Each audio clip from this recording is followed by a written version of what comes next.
1936 November 16న Krishna జిల్లా పెద్దపారపూడిలో జన్మించారు రామోజీరావు. 2016లో రామోజీరావు చేసే సేవలకు గాను భారత రెండో అత్యున్నత పద్మవిభూషణ్ పురస్కారం ఆయన్ని వరించింది. రామోజీరావు అసలు పేరు చెరుకూరి రామయ్య. రామోజీరావు లాంటి వ్యక్తులు చాలా తక్కువ మంది ఉంటారు. ఎందుకంటే ఆయన ఏ రంగంలో కాలుమోపినా ఆ రంగంలో పేరు ప్రఖ్యాతులు సంపాదించారు. చాలామందికి ఉపాధి కల్పించారు. తనదైన ముద్ర మార్క్ వేశారు. సినీ రంగం తీసుకుంటే కనుక ఉషాకిరణ్ మూవీస్ అనే బ్యానర్ స్థాపించి ప్రత్యేకంగా కొన్ని కళాత్మక చిత్రాలను నిర్మించారు రామోజీరావు. తెలుగు చలనచిత్ర పరిశ్రమలో ఉషాకిరణ్ మూవీస్కి సంబంధించిన సినిమాల్ని తీసి ఒక పక్కన పెట్టొచ్చు, ఒక లిస్ట్లా పెట్టొచ్చు. అంటే ఆ సినిమాల్లో తన అభిరుచి కనిపిస్తూ ఉంటుంది.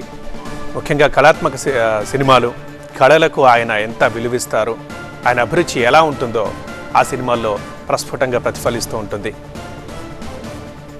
ఎవరైతే జీవితంలో పోరాటాలు చేశారో, ఎవరైతే కష్టపడ్డారో, ఎవరి జీవితాలు అయితే మార్గదర్శకంగా ఉంటాయి అని ఆయన అనుకున్నారో అలాంటి వాటిని, అలాంటి జీవితాలని తన సినిమాల్లో చూపించే ప్రయత్నం చేశారు.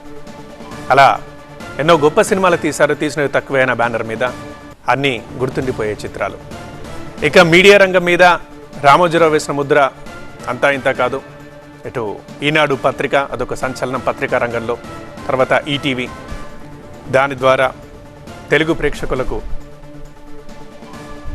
చాలా దగ్గరయ్యారు. సీరియళ్ళు, సినిమాలు, దాని ద్వారా నచ్చిన సేవ ఎంతో ఎనలేనిది. సో మీడియా రంగంలో ఆయన పాత్ర మరవలేం. ఇక ప్రత్యక్షంగా రాజకీయాలు లేకపోయినా రాజకీయ రంగం మీద కూడా చాలా పెద్ద ప్రభావమే చూపించారు రామోజీరావు. ఇక వ్యాపారవేత్తగా అయితే ఇంకా అంతకన్నా ఎక్కువ ప్రభావం చూపించగలిగారు. ఆయన వ్యాపార సంస్థల్లో ఎన్నో వేల మంది ఇప్పటికీ ఉద్యోగాలు చేస్తున్నారు. సో ఎంతో మందికి ఉపాధి కల్పించిన ఘనత ఈ దార్శనికుడికి దక్కుతుంది. ఇక రామోజీ ఫిల్మ్ సిటీ అనే దాంతో ఒక్కసారిగా దేశాన్ని మొత్తం హైదరాబాద్ వైపు చూసేలా చేశారు. ఇలా వ్యాపారం కావచ్చు, సినిమా కావచ్చు, టీవీ కావచ్చు, పత్రిక కావచ్చు, ఏ రంగమైనా సరే ఖచ్చితంగా రామోజీరావు ఒకటి స్టార్ట్ చేశారు, ఒకటి మొదలుపెట్టారు, ఒకటి తీసుకుంటున్నారు అని అంటే ఆ మార్క్ స్పష్టంగా కనిపించింది. దాని గురించి జనాలు మాట్లాడుకున్నారు, దాన్ని చూశారు. అలా రామోజీరావు గత కొద్ది దశాబ్దాలుగా తన సంస్థలతో, తన వ్యాపారాలతో, తన అభిరుచితో, తన రచనలతో ప్రతి కుటుంబంలో ఒక భాగంగా మారారు. ఇలాంటి వారు చాలా తక్కువ మంది ఉంటారు. ఈరోజు ఉదయం 4:50 తీవ్ర అస్వస్థతతో బాధపడుతూ రామోజీరావు కన్నుమూశారు. పనిలోనే విశ్రాంతి అన్న ప్రాథమిక సూత్రాన్ని బలంగా నమ్మే రామోజీరావు మృతికి ప్రముఖులందరూ కూడా సంతాపం తెలుపుతూ ఉన్నారు. రామోజీరావు అసలు పేరు చెరుకూరి రామయ్య. ఈటీవీ అధినేత, పత్రికా సంపాదకులు, ప్రచురణకర్త, సినీ నిర్మాత, వ్యాపారవేత్తగా పేరు ప్రఖ్యాతలు పొందారాయన. గుడివాడలోనే పాఠశాల విద్య, ఇంటర్, డిగ్రీ కూడా ఆయన అక్కడే చదువుకున్నారు. ఈనాడు గ్రూప్ సంస్థల చైర్మన్ రామోజీరావు ఇక లేరు. ఈ తెల్లవారుజామున 4:50 ఆయన తుది శ్వాస విడిచారు. అనారోగ్య కారణాలతో ఆయన కన్ను మూసినట్టుగా తెలుస్తోంది.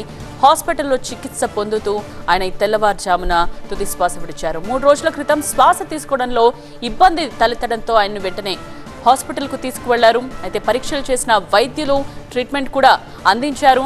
కానీ కాస్త క్రిటికల్గా ఆ తర్వాత ఆయన పరిస్థితి మారిపోయినట్టుగా తెలుస్తోంది. 2 రోజులుగా తీవ్ర అస్వస్థతతో వెంటిలేటర్పై వైద్య చికిత్స పొందుతూనే ఆయన తెల్లవారుజామున తుది శ్వాస విడిచారు. సరిగ్గా 4:50 ఆయన కన్నుమూశారు. ఫిల్మ్ సిటీలోని నివాసానికి ఆయన పార్థివ దేహాన్ని తరలించనున్నారు. రామోజీరావు వయసు 88 ఏళ్లు.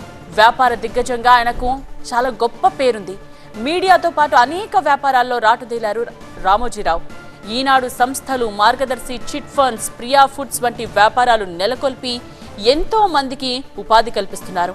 ఇక సీరియల్స్ ద్వారా ఎంతో మంది బుల్లితెర నటుల్ని పరిచయం చేసిన వ్యక్తి రామోజీరావు. అంతేకాకుండా రామోజీ ఫిల్మ్ సిటీ ఏర్పాటు చేసి హైదరాబాద్ సినీ పరిశ్రమ అభివృద్ధిలో భాగస్వాములయ్యారు రామోజీరావు.